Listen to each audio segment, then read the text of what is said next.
ሰላም ጤና ይስጥልን የተከበራችሁና የተወደዳችሁ የፕራይም ሚዲያ አድማጭና ተመልካቾቻችን እንደምን ሰንብታችኋል? ይህ ልዩ ዝግጅታችን ነው። በዛሬ ልዩ ዝግጅታችን አቶ ኢብሳ ነገው የኦነግ የስትራቴጂ አማካሪ እዚህ ስቱዲዮ አብረውኝ ይገኛሉ። ከእርሳቸው ጋር የማደርገውን ቆይታ እንድትከታተሉን እንጋብዛለን። እንኳን ደህና መጡ አቶ ኢብሳ። እንኳን ደህና ቆያችሁ። ጥሬን አክብረው እንግዲህ በተደጋጋሚ እዚህ ስቱዲዮ ውይይት እናደርጋለን። እጅግ በጣም ነው የማመሰግነው ካለውት ጊዜ ላይ ቆጥበው ጥሪያችንን አክብረው ስቱዲዮ በመገኘቱ በድጋሚ በአድማጭ ተመልካቾቻችን ስም በጣም አመሰግናለሁ። እኔም በጣም አመሰግናለሁ። እንግዲህ የመጀመሪያ ጥያቄ የሚሆነው በተለይም ይህ ለውጥ እንዲመጣ ከዛም በተጨማሪ ከዛ በፊት የኦሮሞ ሕዝብ በጣም ሲታገልለት የነበሩ ጉዳዮች ነበሩ። የታገለለት ዋናው ዓላማ የእኩልነት፣ የፍትህ፣ የኢኮኖሚ፣ የማንነት ጥያቄዎች ነበሩ። ቋንቋ፣ ባህሉ እንዲከበርለትና በሚገባው ልክ በሀገሪቱ ተጠቃሚ የመሆን ነበር። ዛሬ ከለውጡ በኋላ ይህንን ሂደት እንዴት ገመገሙት? ምክንያቱም የለውጡ ዋና ተዋናይ ከነበሩት ውስጥም የኦሮሞ ወጣቶች ግንባር ቀደም ናቸውና ከዚህ ጥያቄ ብንጀምር። የኦሮሞ ህዝብ ጥያቄ በራሱ እንደሚመለስ ነው እኛ ስንገነዘበው እና ስንታገለው የነበረው። ብዙ ወጣቶች፣ ብዙ ምሁራን፣ ብዙ ሴቶች እና የተለያየ የህብረተሰብ ክፍል ዋጋ ከፍሎበታል። ዋጋው ደግሞ በሂደት ውስጥ የተገኙት ግቦች አሉ። ለምሳሌ በሰባዎቹ የመሬት ጥያቄ በደርግ ተመልሷል። ትልቅ የሚባሉትን ማለት ነው። እና በሰማናዎቹ ደርግ ከወደቀ በኋላ ደግሞ በጽንስ ደረጃ የነበረው የብሔረሰቦች እኩልነት ኦሮሚያ የምትባል ካርታ ድሮ በተወሰኑ አካባቢ በኦኤልኤፍ አካባቢ ብቻ የነበሩት ግለሰቦች ሲያቀነቅኑ የነበረው ትልቁ የማንነት ጥያቄ ከካርታው ጋር የተሳሰረ ስለሆነ በወያኔ ወደ ስልጣን ሲመጣ ይህ ተረጋግጧል።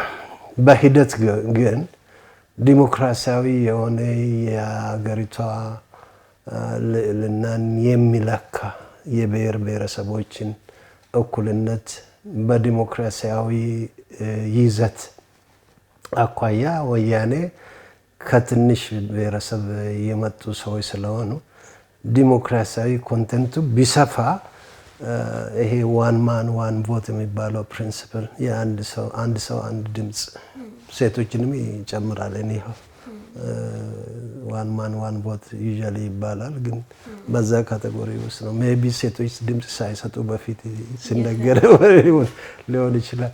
ያንን በመፍራት ሴንትራሊዝምን ብቻ አጥብቆ ዲሞክራቲክ ይዘቱን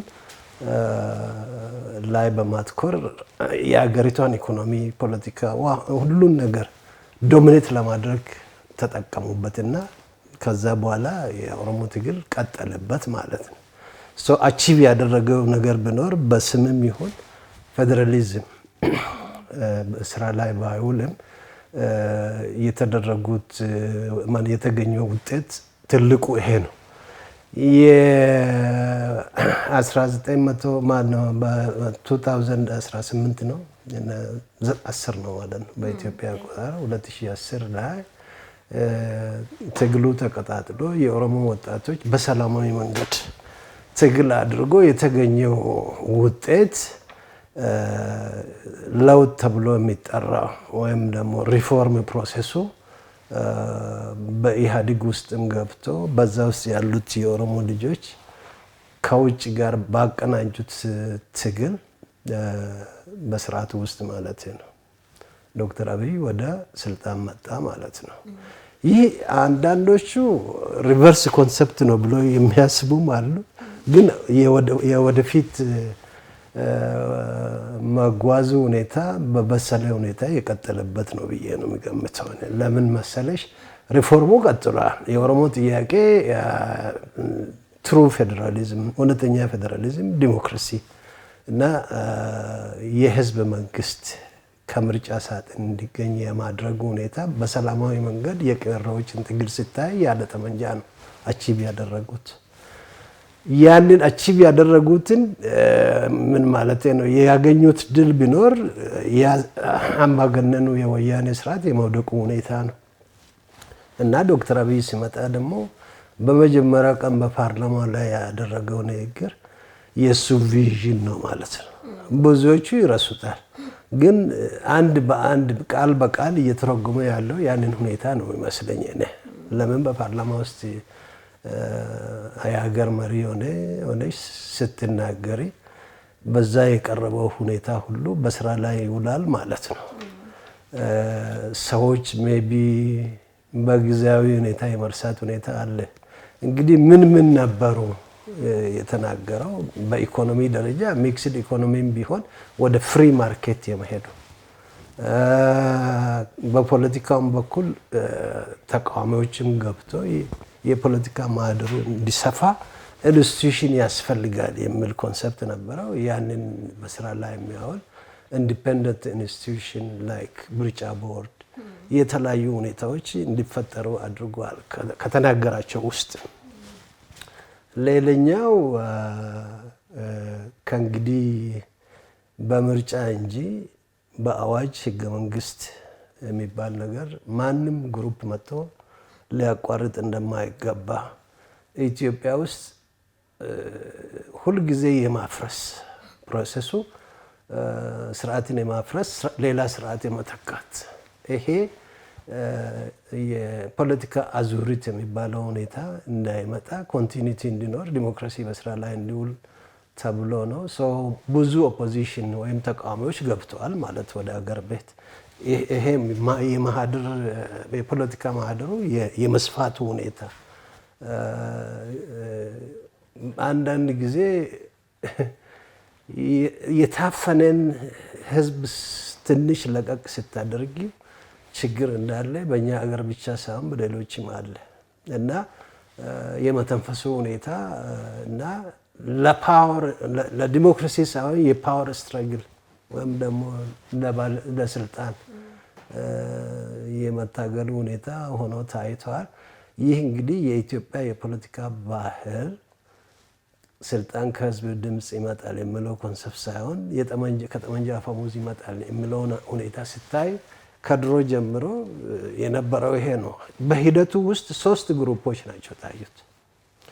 አንደኛው ዶክተር አብይን ነብይ ነው ብሎ ወደ ራሱ በመሳብ ወይም ደግሞ በማቅረብ አካባቢውን ለሌሎች እንዳይደርሱ በማድረግ ኢንስቲትዩሽን ውስጥ ያሉትን ያለው ህገ መንግስት በአዋጅ እንዲፈርስ ዶክተር አብይን ፕሬዠር የማድረጉ ሁኔታ ኢንስቲትዩሽናላይዝድ በሆነ መንገድ ለምንድን ነው በአዋጅ የሚፈርሰው? ህግ ወይም ኮንስቲትዩሽን የሚባለው ወይም ህገ መንግስት የሚባለው በህዝቦች የሚጸድቅ እንጂ በፓርላማ የሚጸድቅ አይደለም። እንግዲህ ይሄ የአገሪቱ የኮንትራክት ስለሆነ እንደዛ ነው። እነዚህ በአዋጅ መግዛት የለመዱት ከዚህ በፊት በአዋጅ አብይ እንዲያነሳው ፕሬዠር የማድረግ ነው። አንደኛው ይሄ ከፈረሰ ወዴት ነው የምትሄደው ኢትዮጵያ? ወደ ድሮ ኢትዮጵያ እንድትመለስ ይላል። ይቺ የድሮ ኢትዮጵያ ምን ወደ ንጉስ ማለት ነው ወይም ደግሞ የሰለሞን ስርወ መንግስት ደም ያለባቸው ሰዎች መልሰን ንጉሴ ማድረግ ነው? ብዙ የማይመለሱ ጥያቄዎች በዛ ውስጥ አሉ። ሌላኛው በዚህ ሂደት ውስጥ ከስልጣን የወረደው ግሩፕ ተመልሶ ኮንስቲተንሲ ጋር ሄዶ ራሱን አደራጅቶ ወደ ስልጣን የመመለስ በዲሞክራሲያዊ መንገድ ቢሆን የተሻለ ነው። ምንም ችግር የለው። ህዝቡ ነው ቮት የሚያደርገው።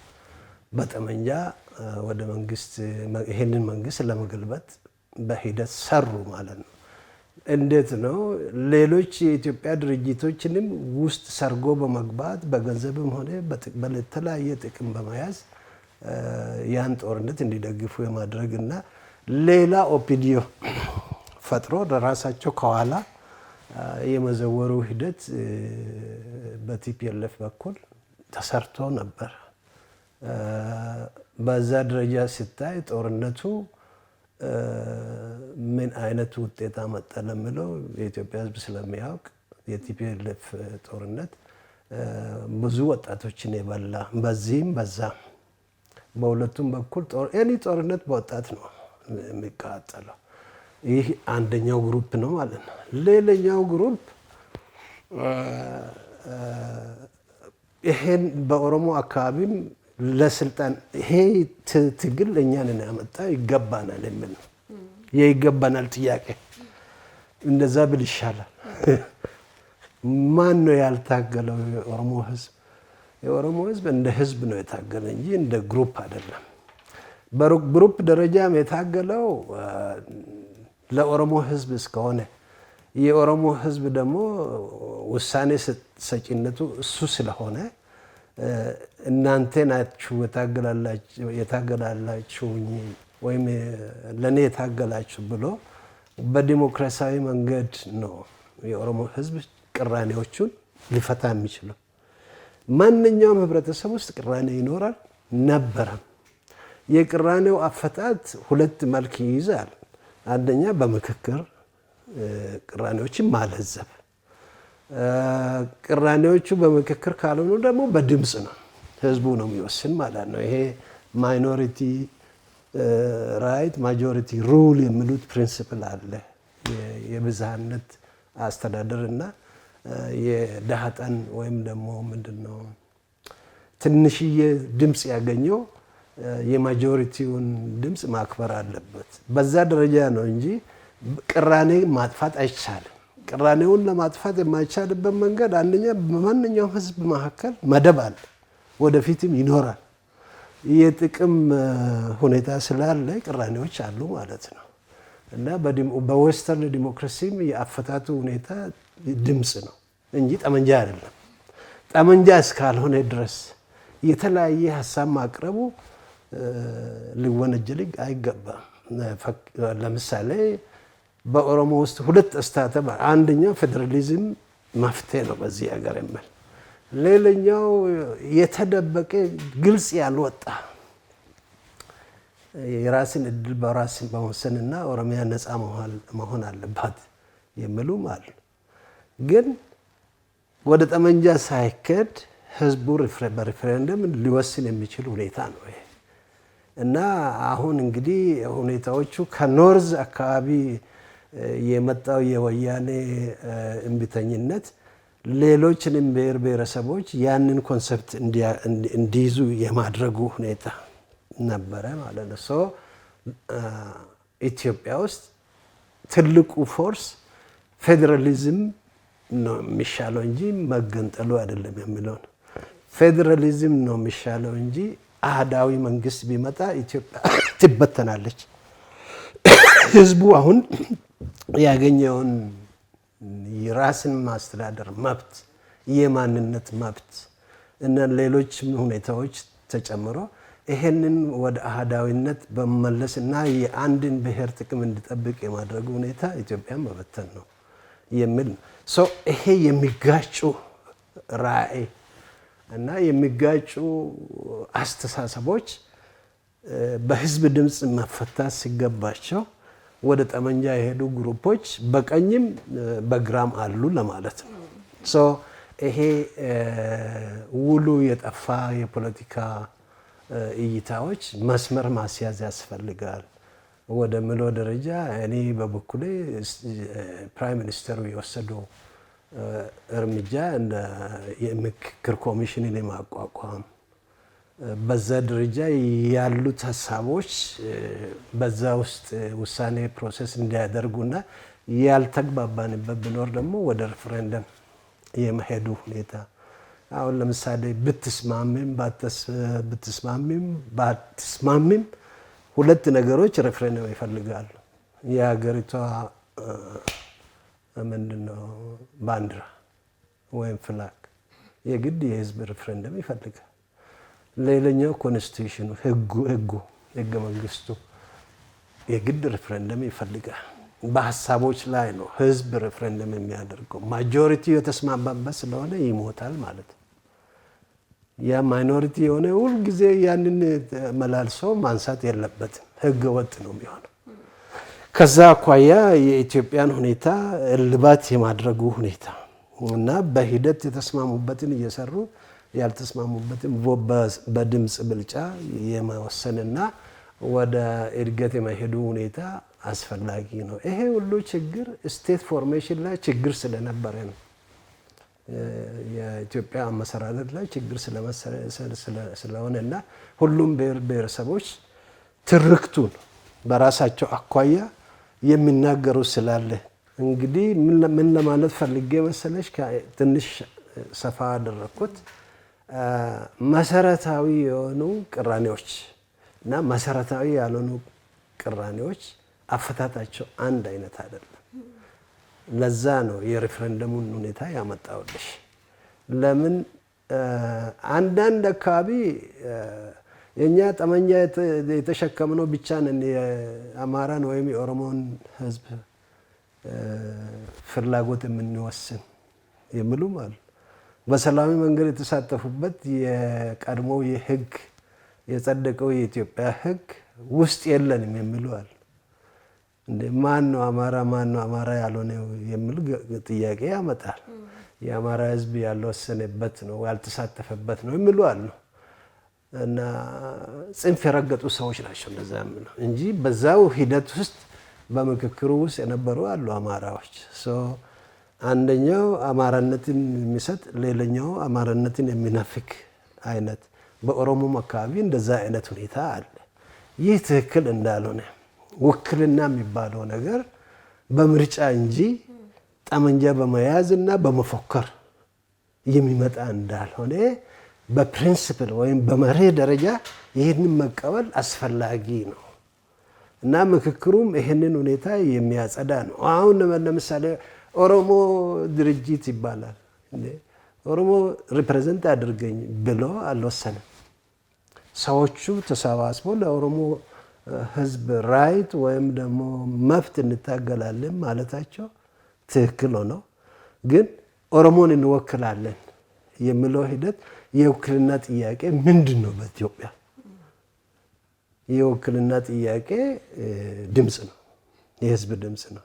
ያ ህዝብ ድምፅ ባልተደረገበት እኔ ይሄንን ወክላለሁ ብሎ ሰዎች መጣለታቸው የፖለቲካ ፕሪንሲፕል መርህ አይደለም።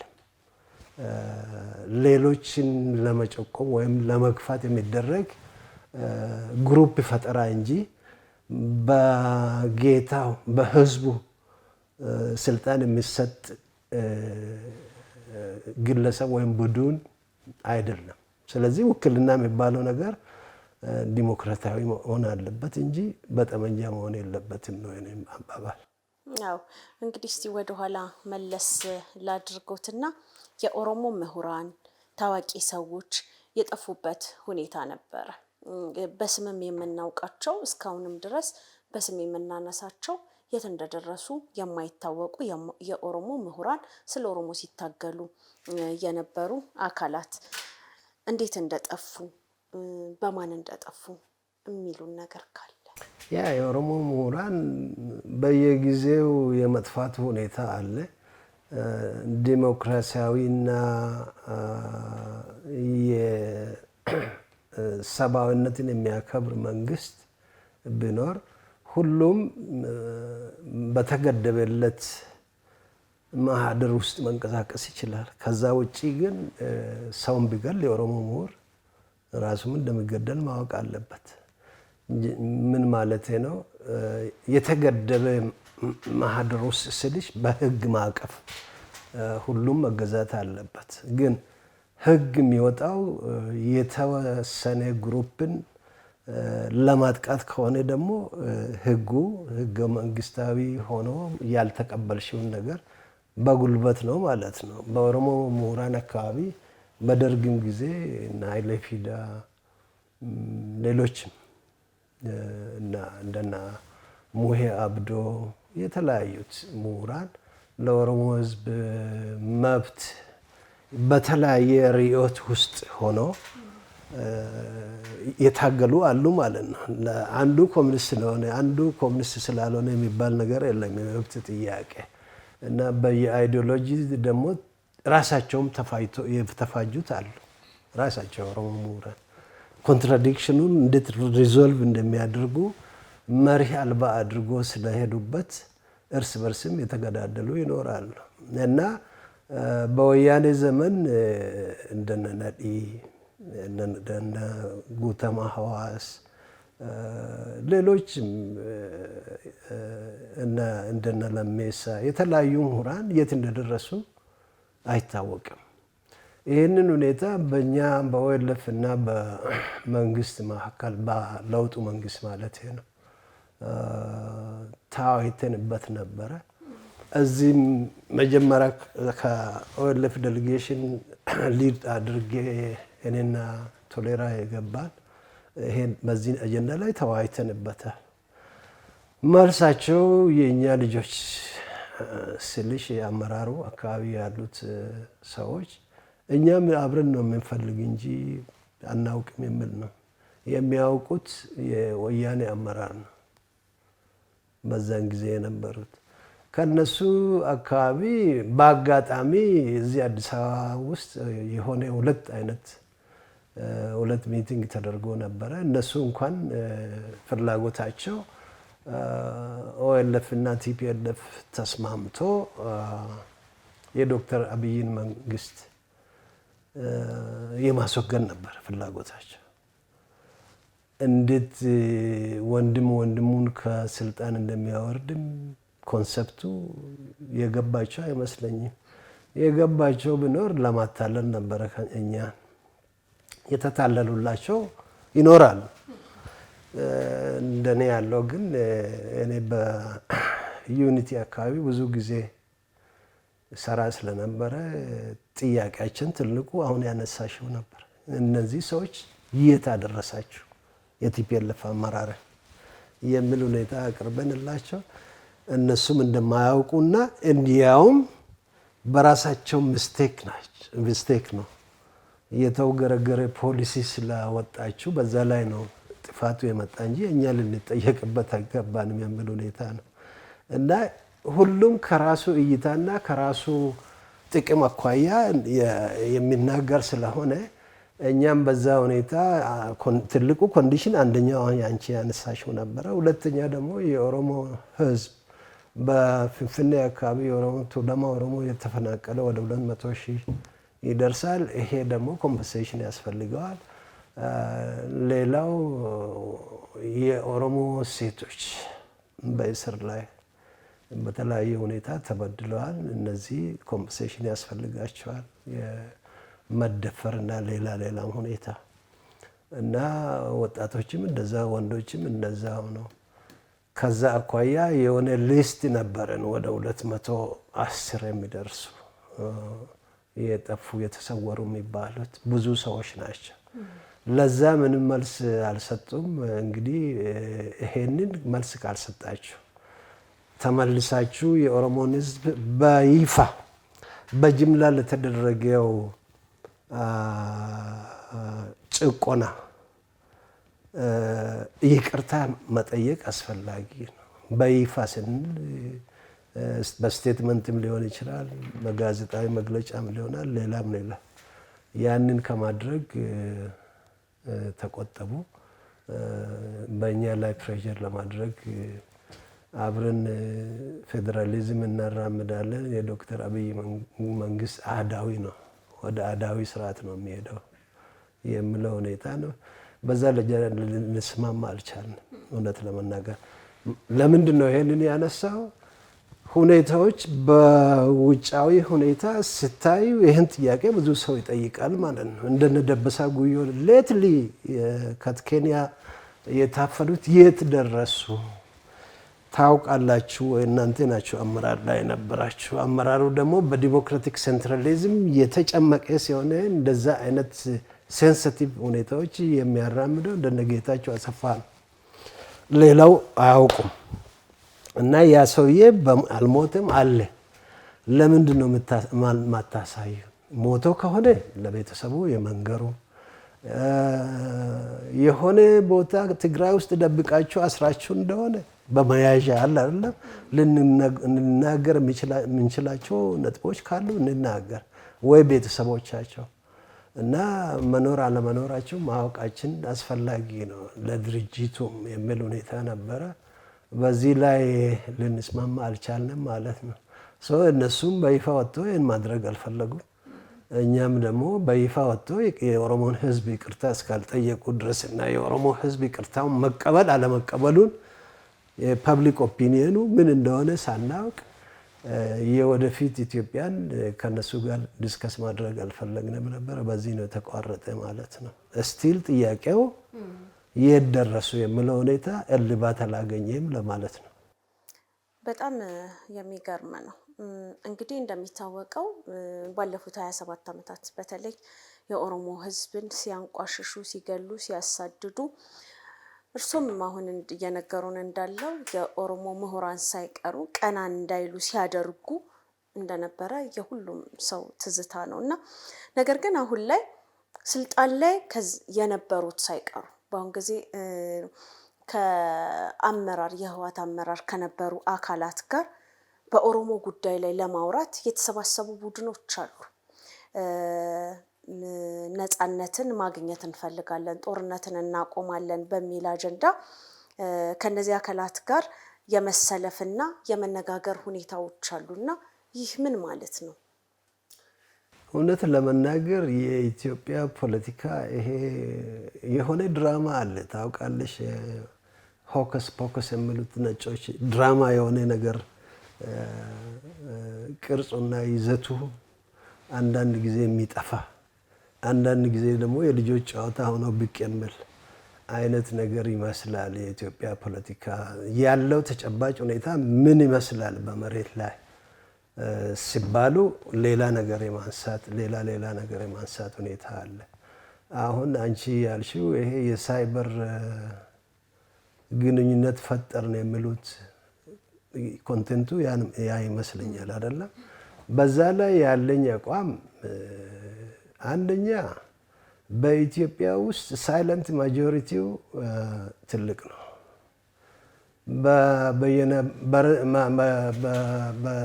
በኢንተርኔት ወይም ደግሞ በሌላ መንገድ የሚጠቀመው ህዝብ 24% አይሞላም።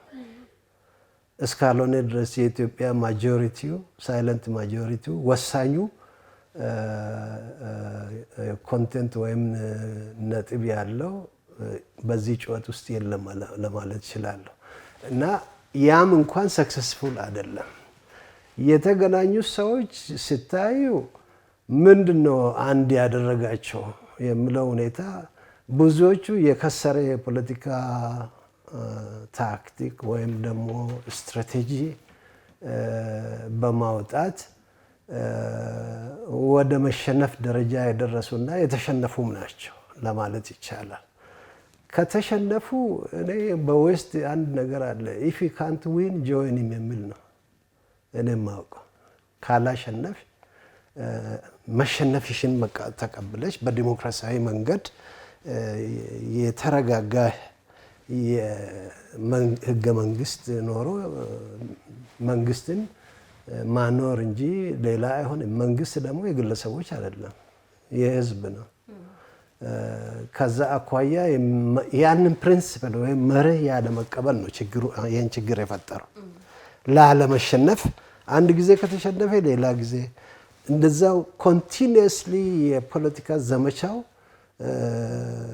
በኤሌክሽን ብቻ ነው የሚደረገው። በውስጥ ጊዜ አለው በህገ መንግስት ተቀምጧል።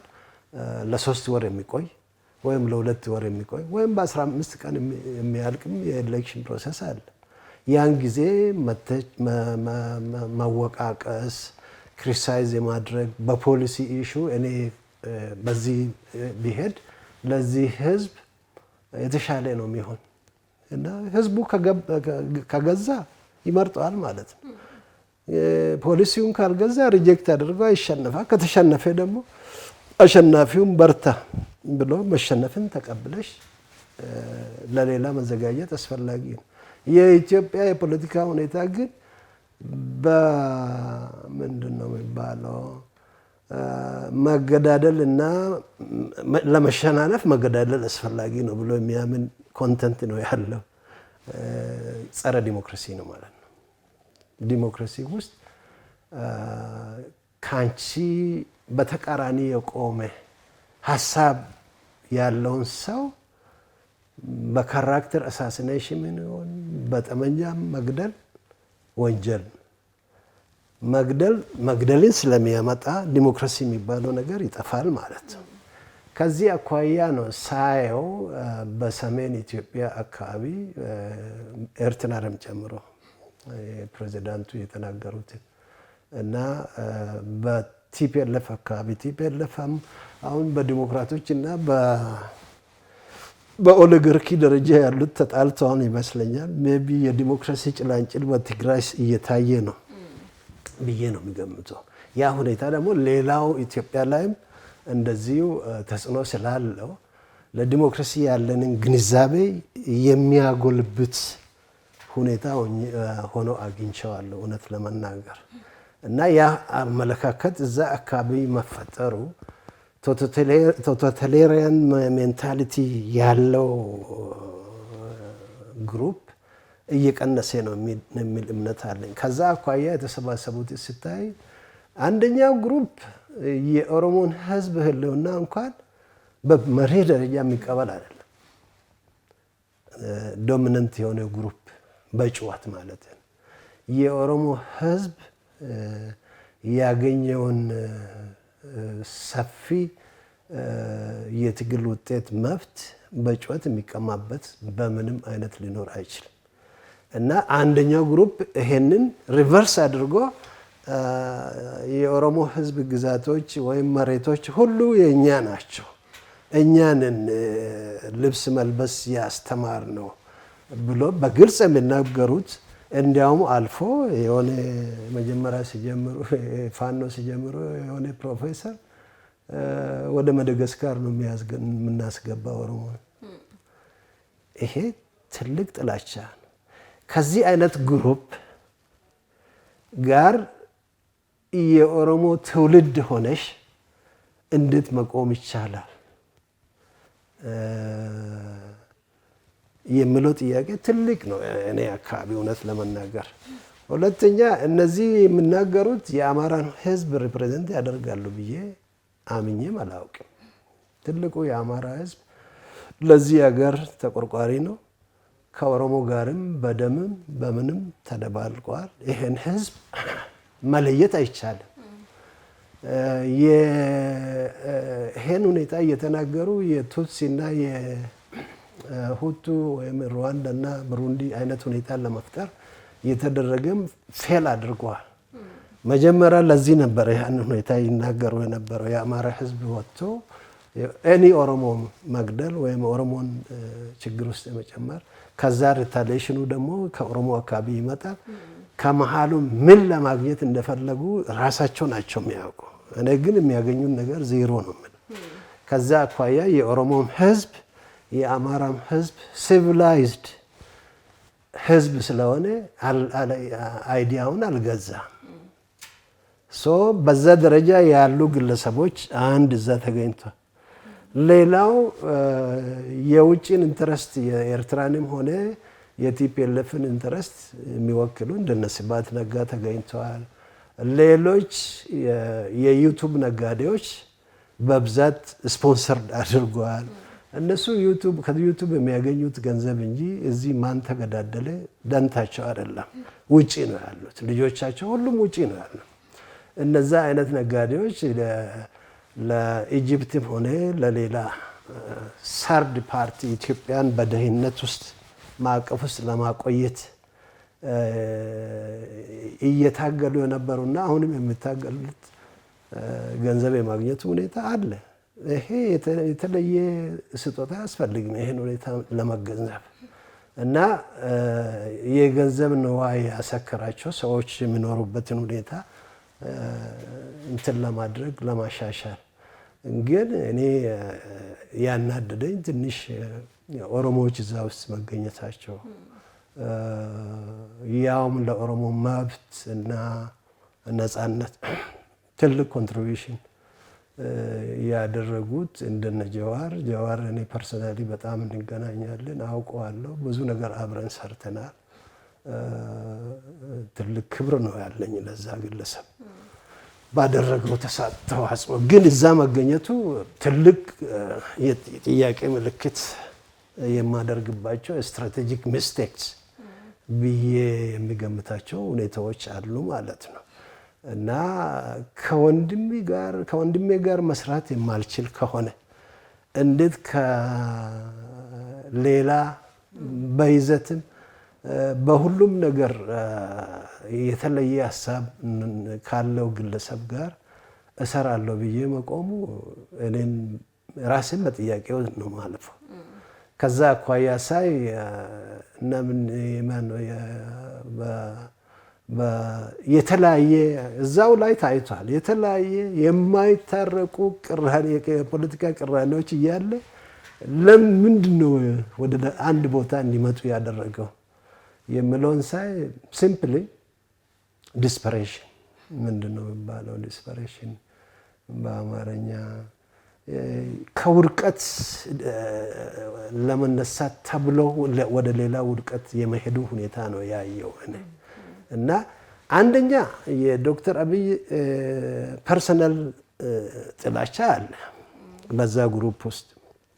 ያ ነው ያስማማቸው። አንድ ሁለተኛ ይሄ መንግስት እናስወግዳለን ካሉ ምን አይነት መንግስት ለማምጣት ነው እዛ የተሰበሰቡት? አይዲያውም የለም፣ ለህዝብም ግልጽ አይደለም።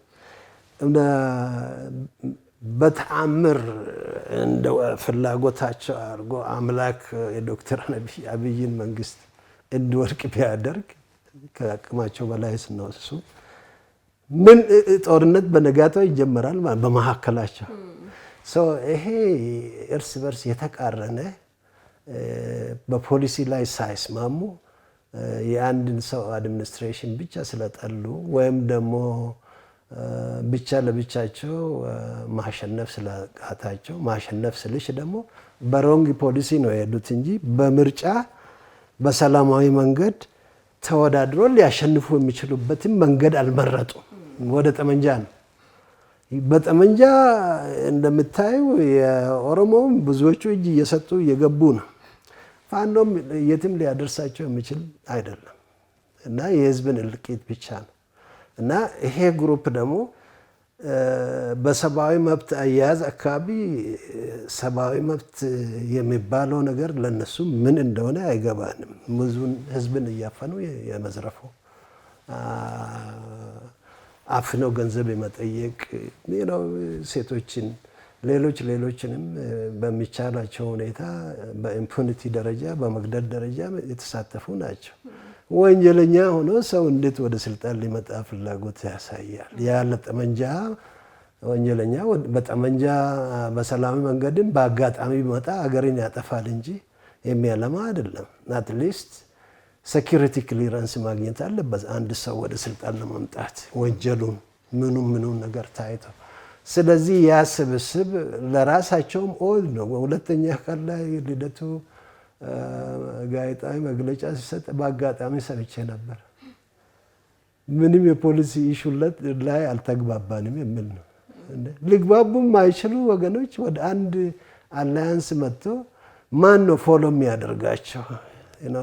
ህዝቡ እንደዚህ ፖሊሲ የሌላቸው ወይም ስትራቴጂው ምን እንደሆነ ክሊር ያልሆነ ስብስብ ከየቦታ ተጠራቅሞ እኔ አንድ ጊዜ አስታውሳለሁ ጃዋር እዚህ ያለ የፓልቶክ ዘመን በዚህ አይነት ሁኔታ ይካፈል ነበር አልፎ ያንን አስታወስኩኝና ሳኩኝ። እውነት ለመናገር ለምንፋ በዛ አይነት ጩኸት ይህንን መንግስት ከስልጣን ማውረድ ማለት ህገ መንግስቱን ማካድ ማለት ነው።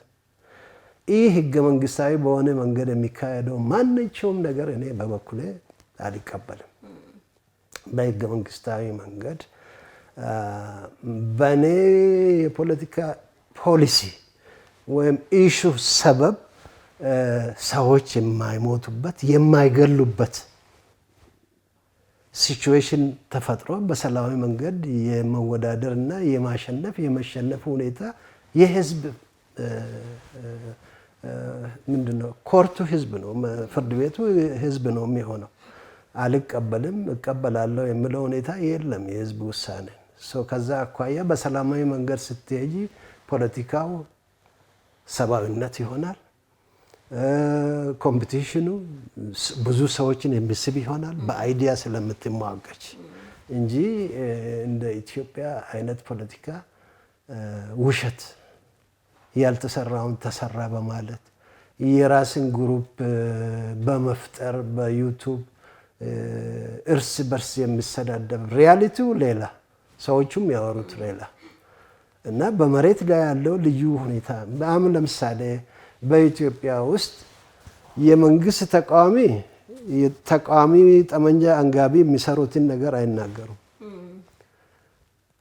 የመንግስት ሰፖርተር እንደዛው ስህተቶቹ በሁሉም በኩል የህዝብን መብት የሚነካ ከሆነ መናገር አለብን። ከዛ ውጭ ግን ይሄ አይነት ፓርቲዝን ፖለቲክስ በኢትዮጵያ ውስጥ ችግር አምጥቷል። ህዝቡን የቫዮለንስ አዙሪት ውስጥ ከተዋል እና ሰላም the most very expensive ነው ለሰው ልጅ በጣም አስፈላጊ የሆነ ነገር ለመኖር ለማፍራት ጥሩ ኑሮ ለመኖር ሰላም ከሌለ ምንም ነገር የለም ማለት ነው። እና ለማፊያ ግሩፕ ተብሎ ደግሞ ስልጣን የሚለቀቅበት ምንም ምክንያት የለም ማለት ነው። እና ቫዮለንስን ይፈጥራል። ትልቁ ቫዮለንስ ያለው በመንግስት አካባቢ ነው ማለቴ ህግን ለማስከበር ህገ መንግስታዊ መብት ያለው ይሄ ነው።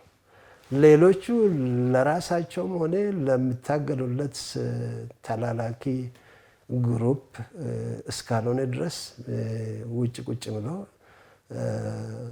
በሌሎች እጅ እሳትን የመጨበጥ ሁኔታ ትክክል አይደለም። የኢትዮጵያ ወጣቶች ኦሮሞ ሆነ የአማራ የለም እኛ በሰላማዊ መንገድ ታግለን አምባገነኑን የቲፒኤልኤፍ መንግስት አስወግደናል። አሁንም በሰላማዊ መንገድ ዲሞክራሲን እናመጣለን። ይህ መንግስት ለዲሞክራሲ እንቅፋት ከሆኑም በሰላማዊ መንገድ በድምፅ የማውረድ እንጂ ወደ ጠመንጃ ሄደው ወጣቶች መገዳደላቸው አስፈላጊ አይመስለኝም። እስቲ እንደው አሁንም መለስ ስላርጎትና እርሶም ያው በደንብ የሚያውቁት ጉዳይ ስለሆነ ኦነግን ከባሌ በረሃ እንዲሁም ደግሞ ከነበረበት ቦታ አሳዶ ከሀገር ያስወጣው ማን ነበር? ምንም እሱ ችግር የለውም ለማንሳት። ቲፒኤልኤፍ ነው። ቲፒኤልኤፍ እና ሻዕቢያ ናቸው። ሁለቱም ተባብረው ነው። ለምን መሰለሽ ይሄን ነገር ያነሳው? ኦሮሞዎች ትግረኛ ተናጋሪ ታጣቂዎችን የቱ ቲፒኤልኤፍ ነው የቱ ኢፒኤልኤፍ እንደሆነ አያውቁም። በዛን ዘመን አንፕሮቴስትድ ሲግኔቸር ምንድነው ተቃርኖን ያዘለ የኤርትራን ጥያቄ በስራ ላይ ለማዋል ሁለቱ ተስማምቶ ነበር። አንዳንድ ጊዜ የቲፒኤልኤፍ ወገን ነው ኤሪትሪያ እንድትገነጠል ያደረገው የሚልም ሁኔታ አለ። በቻርተሩ ዘመን እነ ኢሳያስ ለዘብ ብሎ ሊሆን የማይችሉትን መንገድ የመምረጥ ሁኔታ አስፈላጊ አይደለም፣ ኢትዮጵያ ውስጥ በኢትዮጵያ ማዕቀፍ ብንኖር የሚል ለዘብተኛ አቋም እንደነበራቸው የቲፒኤልኤፍ ሰዎች ሲሰሙ ይሄንን ሁኔታ ኢሳያስ ፕሬዚዳንት ሊሆንብን ነው የሚል ሁኔታ ቅሬታ እንዳደረባቸውና እንደገፏቸው ይሄውም በኤርትራ ሕዝብ የተዋደቀለት ለዚህ ነው ብሎ ሌሎች ፕሬዠር እንዲያደርጉ የማድረግ ሁኔታ ነበር ይባላል። ግን እዚት ሪሊ የኤርትራን ነጻነት ያለ አንዳች ውይይት ከኢትዮጵያ ሕዝብ ጋር ቲፒኤልኤፍ መፈረሙ ትክክል ነበረ? ለምን ነው ኢትዮጵያ ካልፈረመች ኤርትራ ነጻ አትወጣም ነበር እስካሁን።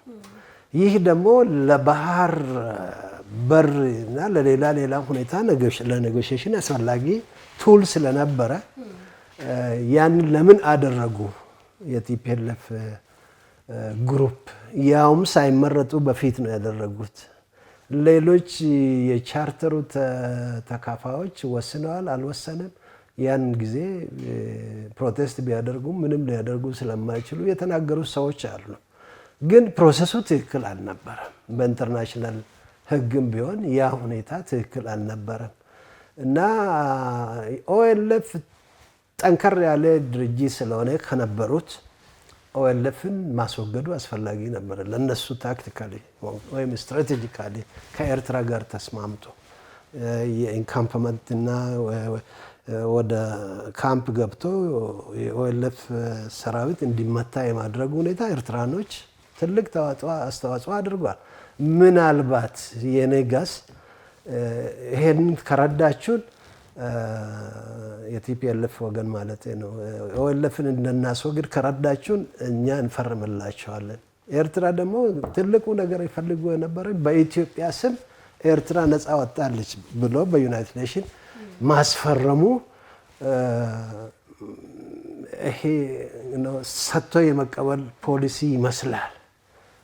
ከዛ ሂደት በፊት ሆነ በኋላ የኤርትራው ፕሬዝዳንት የብሔርን ጥያቄ ይመለከት የነበረው አሁን ከምናገረው አኳያ ስለነበረ የቲፒኤልኤፍ ሰራዊት መጀመሪያ ቤተ መንግስት የገባው እሱ ነው። እዚህ ኢትዮጵያ ውስጥ ከቤተ መንግስት የተዘረፉ ነገሮች ብዙ በኤርትራ ያሉ አሉ። ይሄን ለማለት የፈለኩት ከጥቅም አኳያ የታጓደለ ግሩፕ ነበረ እና ከመጀመሪያው ሻዕቢያ ከኤርትራ መሬት ወደ መሀል ሀገር የማምጣቱ ሁኔታ ጦርነት የተለያዩ ድርጅቶችን የመደገፍና የማነሳሳት የመፍጠር ሁኔታ እንደነበረ ነው። ለምን መሰለሽ ቲፒኤልኤፍ እና ሻዕቢያ ተስማምቶ ነው ኦኤልኤፍን ሰራዊት የመቱት። ስለዚህ በዛን ጊዜ ብዙ የሆነ መስዋዕትነት ተከፍለዋል። የኦኤልኤፍ ሰራዊት ወደ ሶማሊያ የመሸሽ ሁኔታ ከዛ አኳያ ነው እና አንድ ጊዜ የኤርትራና የቲፒኤልኤፍ እና የሻዕቢያ ፍቅር አይሎ የዚህን አገር ኢኮኖሚ በጋራ እንትን ማለቱና የሳውዙን ፈርታይል መሬት የሚገኘውን ምርቶች በግብአት ደረጃ የመጠቀምና አካባቢያቸውን እንደነ ታይላንድ ያደገ ሀገር በፋክተሪ አክቹዋሊ በፋክተሪ የተለያየ ሁኔታ ኖርዝ በመፍጠር ገበያ መፈለግ የሚለው ሁኔታ ስታይ ግራንድ ዲዛይን ነበረ ማለት ነው እና ከዛ አኳያ ኦኤልኤፍን የመቱት በጋራ ነው። እንግዲህ የመጨረሻ ጥያቄ ነው የሚሆነው አያይዘው እንዲመልሱልኝ። ሀገሪቷ ኢኮኖሚዋን እንዳታሳድግ ለምሳሌ የባህር በር እንዳታገኝ፣ ግድቦች እንዳይሰሩ፣ በተለይም የህዳሴ ግድብ ላይ ትልቅ ዘመቻ የተደረገበት ጊዜ ነበረ። ሀገራዊ ጥቅምን አሳልፎ መስጠት ሁኔታዎች ይታያሉ። ተቃዋሚን ከሚሉ በተለይም እንግዲህ በውጭ ሀገር የሚኖሩ ዲያስፖራ ፖለቲከኞች በዚህ ውስጥ ሲሳተፉ የምናየው ነገር ነው።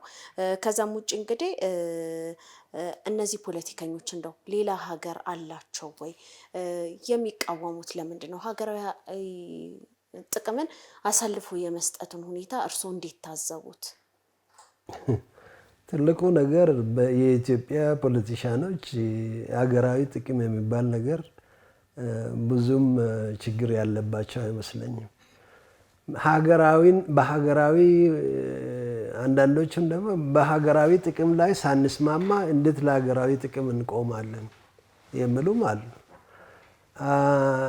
ይሄ ኤክስኪውዝ ደግሞ ቶታሊ የህዝቡን የወደፊት እድልና ብሔራዊ ጥቅም ብሔራዊ ስል ብሔራዊ ብሔርተኝነት የሚባለው ሁኔታ ከህብረ ብሔራዊ ብሔርተኝነት የሚመነጭ እንጂ እንደ ድሮ ከአንድ ብሔር ወይም ከሌላ ሁለት ብሔር የሚመነጭ አይደለም በእኔ እይታ። ይህንን ማስተካከልና ብሔራዊ ብሔርተኝነት የጋራ ጥቅም የወል ጥቅም የሁሉም ብሔር ብሔረሰቦች ሀገር እስከሆነች ድረስ እነዚህ ብሔር ብሔረሰቦች ሀገራቸው እቺው ያሉበት ብቻ ናት። እቺ ጀልባ ከሰጠመች ሁሉም አብሮ ይሰጥማሉ። ያንን መረዳት ነው።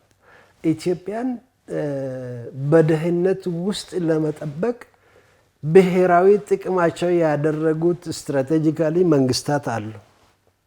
ኢትዮጵያን በደህንነት መጠበቁ ለራሳቸው ብሔራዊ ጥቅም ነው።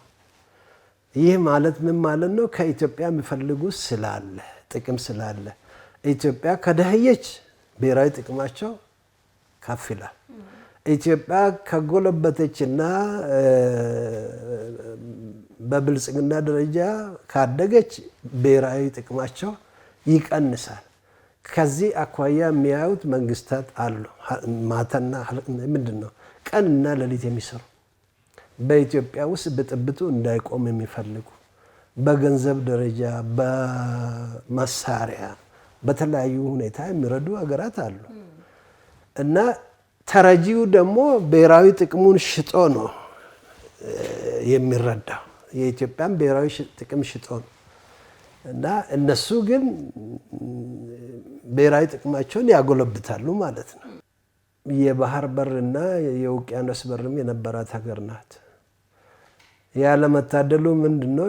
ያለፉት ይህንን መንግስታት ይህንን ሳይገነዘቡ ስለቀሩ ብለን መውቀስ እንችላለን።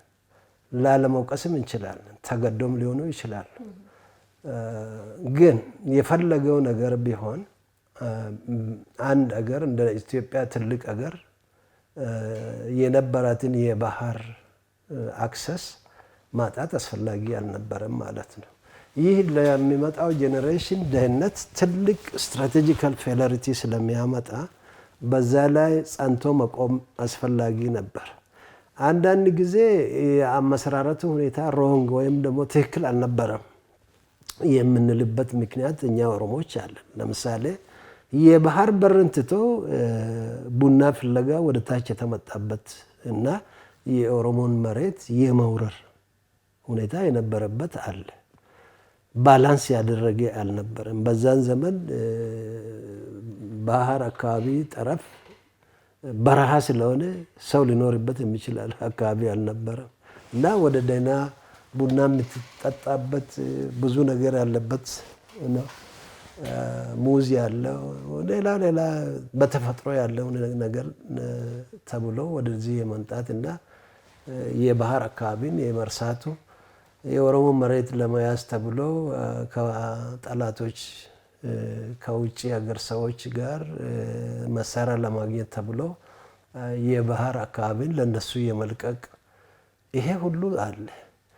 ይሄ የኦሮሞ ሕዝብ የሚታማበት አይደለም። ሌሎች ሊታሙበት ይገባል። ክሊር ተደርጎ ስትራቴጂክ ሚስቴክ ነው የተደረገው። ኦሮሞን መሬት ለመያዝ ወይም ደግሞ የኦሮሞ ሪሶርስ ለመያዝ ተብሎ ከውጭ ኃይላት ጋር ተስማምቶ የጠረፍ አካባቢን የመልቀቁ ሁኔታና መሳሪያ የማግኘቱ ሁኔታ ይህ ሲታይ ሰዎቹ የተለየ ሀሳብ ሊያቀርቡ ይችላሉ። ግን የሚታየው ሁኔታ አሁን እንደ ሰማይ የራቀበት ሁኔታ ፈጥሯል።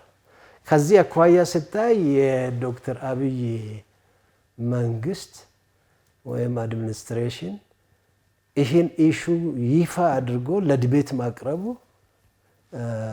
ጀግንነትን ነው የሚያሳየው። ሪስኩ ስላለ የፖለቲካ ሪስኩ እና የሰላም ማጣት ሪስክ እያለ ይሄን ሁኔታ አንስቶ በውይይት ለኢትዮጵያ ሕዝብም ሆነ ለዓለም የማቅረቡ ሁኔታ ምንም ፍርሃት እንደሌለው ነው የማየው። ዶክተር አብይ በዚህ ደረጃ ሜቢ በጠረፍ አካባቢ ያልኖረ ስለሆነ ሊሆን ይችላል። ሪስኩን የሆነ ጊዜ በዛ አካባቢ እንደነበረ አውቃለሁ። ግን ይሄ የፖለቲካል ጋት የሚሉት ነገር አለ። የፖለቲካ ቁርጠኝነት በመጣ ይምጣ እኔ ካላሳካውም የኢትዮጵያ ሕዝብ ይሄ ወጣት የወደፊቱን የሀገሪቱ ሁኔታ ሼፕ ማድረግ የሚችል ኢኮኖሚካል ቫያቢሊቲ፣ ፖለቲካል ቫያቢሊቲ እና ፖለቲካሊ ዲፕሎማቲካዊ የሆነ ተጽዕኖ ልትፈጥር የሚችል ሀገር ለመፍጠር ይመቻል ብሎ ስለገመተው ይህንን ሁኔታ ድሮ በቲፒኤልኤፍ ጊዜ ወንጀል ነበር እነዚህ መናገር። የኢትዮጵያ የባህር በር ያስፈልጋታል ብሎ መናገር ያስገድላል።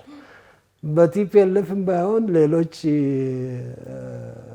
ኢትዮጵያ ላይ ተጽዕኖ ማድረግ የሚፈልጉ ወይም ደግሞ ኢትዮጵያን በደህንነት ውስጥ መጠበቅ የሚፈልጉ የውጭ ሀገራት ኢንተለጀንሲዎች ሊገሉ ይችላሉ። አሁን ግን የህዝብ ጥያቄና የዓለም ዲስካሽን ፎረም ክሬኤት ስላደረገ በጣም ደስ የሚል ነው። ኢንተርቴን ማድረግ አስፈላጊ ነው እና ይሄም ሁኔታ ደግሞ በሰላማዊ መንገድ የመጀመሪያ ምርጫ መደረጉ አንደኛ ምርጫ ወይም ደግሞ አንደኛ ሲናሪዮ መደረጉና ውይይት መክፈቱ ጥሩ ነው። እንግዲህ ይሄ በሰላማዊ መንገድ የተደረገ እንደ ፖሊሲ ሲቀረጽ ለምንድን ነው ጎረቤቶቻችን የጮሁ? ለምንድን ነው የአሁኑ መንግስት የሚቃወሙ ግሩፕ ኢንዲቪጁዋል የሚሆን ግሩፕ የጮኸው የሚለው ሁኔታ የሆነ እይታ ይሰጣል። ለምን ከዚህ በፊት የነበረው የኢትዮጵያን ብሔራዊ ጥቅም የሚያስከብር ስላልነበረ አሁን ደግሞ አካባቢያችንን ያስጮኸው ምክንያት ኢትዮጵያን በደህንነት ውስጥ ማዕቀፍ ውስጥ አድርጎ ለማቆየት የሚደረግ ሁኔታ። አሁን ለምሳሌ እኔ ጅቡቲም ስለነበርኩ ላነሳ እችላለሁ። ከማውቀው ጅቡቲ የኢትዮጵያ አካል እንደነበረች 99 ዓመት ሊስ የነበራት ሀገር ናት። ከዛ በኋላ በፈረንሳይ ፕሮቴክትድ ሆና ነፃነቷ ስታገኝ የደርግ መንግስት ተጽዕኖ ስለበዛበት ጊቭ አፕ አደረገ እንጂ ኖ ብል ኖሮ ጅቡቲ ኢንዲፔንደንሲ አይወጣም ነበር። ምንድን ነው ይሄ የሚያሳየው? ሴንትራል ገቨርንመንቱ ጠንካራ ቢሆን ኖሮ እና ተጽዕኖ ፈጣሪ በሚለው ወርድ እና በአክሽን ተፈጥሮአዊ ኮንሰፕቱ በዛ ደረጃ ቢሆንና ማድረግ የሚችል ከሆነ ኢትዮጵያ የባህር በር አታጣም ነበር ማለት። ያሳጣው ድክመቷን። ድክመቱ ደግሞ በተለያየ ተጽዕኖ ምክንያት ነው። አሁንም ቢሆን ተጽዕኖ ፈጣሪ መሆን የሚችለው ሴንትራል ገቨርንመንቱ ስትሮንግ ሲሆን እና የሚለውን ማድረግ የሚችል መንግስት ሲሆን ጠመንጃውም የፈረጠመ የሀገር መከላከያ ብሔራዊ ደህንነትን እና ናሽናል ፖሊስ ጠንካራ ቢሆን ሁኔታዎችን ማረጋጋት እና በሰላማዊ መንገድ ማግኘት ይቻላል። ግን ሴንተሩ ደካማ ከሆነ ምንም ማድረግ አይቻልም። አሁን ያለው ሁኔታ ሴንተሩ እንዳይጠነክር ነው ዘመቻ እየተደረገ ያለው። በሆነ ባልሆነ ምክንያት የሚደረገው ሁኔታ ይሄ ነው ማለት ነው። ለምሳሌ በዓለም ላይ ኢኮኖሚካል ድቀት ከኮቪድ ጀምሮ የዩክሬን ጦርነትም ሌላ ጦርነትም በሚድል ኢስት አካባቢ በዓለም ላይ የኢኮኖሚ ችግር አለ። የኢኮኖሚን ችግር ለማሸነፍ አሜሪካም ትልቅ ጥረት እያደረገች ነው። 36 ትሪሊየን ዶላር ዕዳ አለባት አሜሪካ። ፕሮባብሊ በየደቂቃው ስንት ትሪሊየን ሜይ ቢ 10 ቢሊዮን ከዛ በላይም ምንድነው ዕዳ እያደገባት ነው። ኢትዮጵያ ብቻ አይደለችም ማለት ነው ችግሩ። እውነት ነው ይሄ የኢትዮጵያ ችግር ከደህንነት ጋር እንዲቆራኝ ሁልጊዜ ለማኝ የሚበጣበጥ እና የሚገዳደል ህዝብ ሆኖ እንዲኖር ስለተፈለገ በአካባቢያችን ያሉት መንግስታት ሁሉ ትናንሽም ይሁን ትላልቅ በኢትዮጵያ ላይ ተጽዕኖ ለመፍጠር ይፈልጋል ማለት ነው። ኢትዮጵያ ወደብ ካገኘች ጅቡቲ ኑሮዋ ወደ ታች ይወርዳል። ለዛ ነው የምትጨው ጅቡቲ። ግን የሚደንቀኝ የኤርትራው ኢሳያስ በደንብ ነው የማውቀው። ኢትዮጵያ ጋር ምንም አይነት ዲል ከሌለ ወደቡ ምንም አይሰራለትም። የቁራ እንትን መኖሪያ ነው የሚሆነው።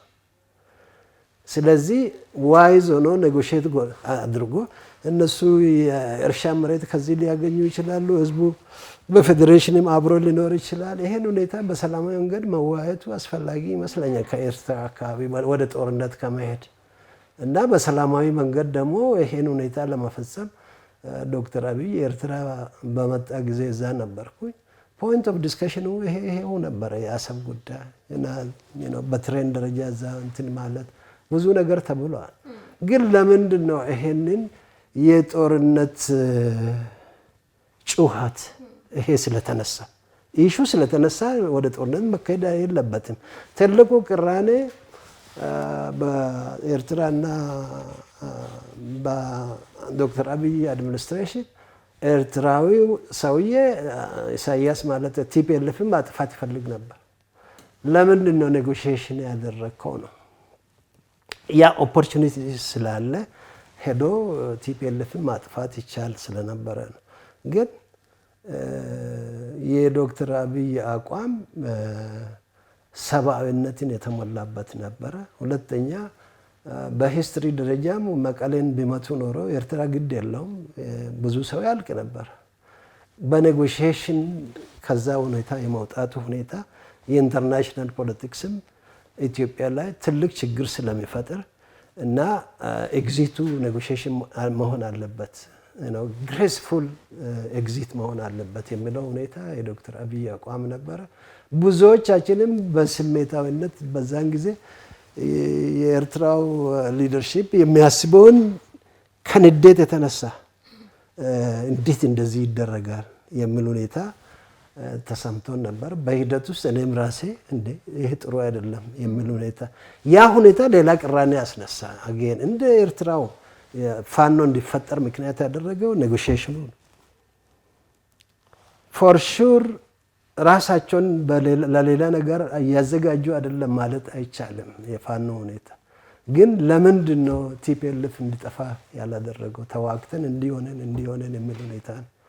ሶ ያን አንድ ኤግዚት ስትመጪ ሌላው ችግር ይፈጠራል እና በኤርትራ ማዕከል ችግር የፈጠረው ትልቁ ነጥብ ይሄ ይመስለኛል እንጂ የኤርትራ ሕዝብ ከኢትዮጵያ ጋር ተስማምቶ ወደቡም ለምቶ ኢትዮጵያም ተጠቅማ እነሱም እንደሚጠቀሙ የሚያውቁ ይመስለኛል። ቢኮዝ እዛም አካባቢ ስለነበርኩ በደንብ አውቃለሁ ማለት ነው። አሁንም መሆን ያለበት ወደ ጦርነቱ የመሄዱ ሁኔታ ሄልዚ አይደለም እና ከተሄደ ለኢትዮጵያ የመጨረሻ ስትሮክ ነው፣ ለዶክተር አብይም የመጨረሻው እና ያለው የኤርትራ አገዛዝ የሚወድቅበት ሲቹዌሽን ይፈጥራል ማለት ነው። ለምን ነገሩ በአሰብ ላይ ብቻ የሚቆም አይሆንም። እግዚአብሔር ይሄን እንዳያመጣ ፈልጋለሁ። ግን ከመጣ ግን እኔ ይሄን ፖሊሲ ፑሽ አደርጋለሁ፣ እደግፋለሁ። ለኤርትራ ሕዝብ ጥሩ ነው፣ ለኢትዮጵያ ሕዝብ ጥሩ ይሆናል። ከዚህ ሁሉ ግን የመተላለቅ ሁኔታ አስፈላጊ አይደለም። በሰላማዊ መንገድ በሰጥቶ መቀበል ፖሊሲ የምናምን ከሆነ በኢትዮጵያ ውስጥ ያለውን ጦርነት ኮንቴን ማድረግ አስፈላጊ ነው። ጭቅጭቁ ምናምኑን ነገር በሰላማዊና በድምፅ ብልጫ መንግስትን የማፍረስና የመቃወድ ሁኔታ አስፈላጊ ነው። ህዝቡ ነው የሚመርጠው እንጂ በጠመንጃ ኃይል ዛሬ የዶክተር አብይን ስልጣን አስለቅቃለሁ የምለው ያለፈው ውይይት በኢንተርኔት የሆነውን ስታይና ብዙዎቹ የዶክተር አብይ ተቃዋሚ የነበሩ ሰዎች አሁን ደጋፊ ሆኗል። በዛ ምክንያት ብዙዎቹ ሄዚታንት የነበሩ ሊበራል የነበሩ ከዚህም ከዛ አሁን አማራጩ የዶክተር አብይን መንግስት ደግፈው ወደ ዲሞክራሲያዊ ሁኔታ እንዲሄድ የማድረግ እንጂ መንግስትን ጠልፈው የመጣሉ ሁኔታ አስፈላጊ አይደለም የሚል ደረጃ እየደረሱ ነው። ሶ የራሳቸውን ደጋፊ ብቻ ሳይሆን ኒውትራል የሆኑትን ወደ ዶክተር አብይ ሰፖርቲንግ ካምፕ እየጨመሩ ነው ማለት ነው። ምክንያቱም እብደት ነበረ ነገሩ። በጣም ነው የማመሰግነው አቶ ይብሳ ነገው። እንግዲህ እዚህ ድረስ መጥተው ቆንጆ ውይይት ነው ያደረግነው። በቂ ግንዛቤ ማግኝተናል ብዬ አስባለሁ። ስለሰጡኝ ማብራሪያ በአድማጭ ተመልካቾቻችን ስም እጅግ በጣም አመሰግናለሁ። እኔም በጣም አመሰግንሻለሁ። ፕራይም ሚዲያን እናመሰግናለሁ። ካሜራ ሰዎችንም በጣም አመሰግናለሁ። እጅግ በጣም እናመሰግናለን። የተከበራችሁና የተወደዳችሁ የፕራይም ሚዲያ አድማጭና ተመልካቾቻችን ፕሮግራማችን የተከታተላችሁትን ይመስል ነበር። ቀሪ የፕራይም ዝግጅቶች እንደቀጠሉ ናቸው። መልካም ጊዜ ይሆንላችሁ።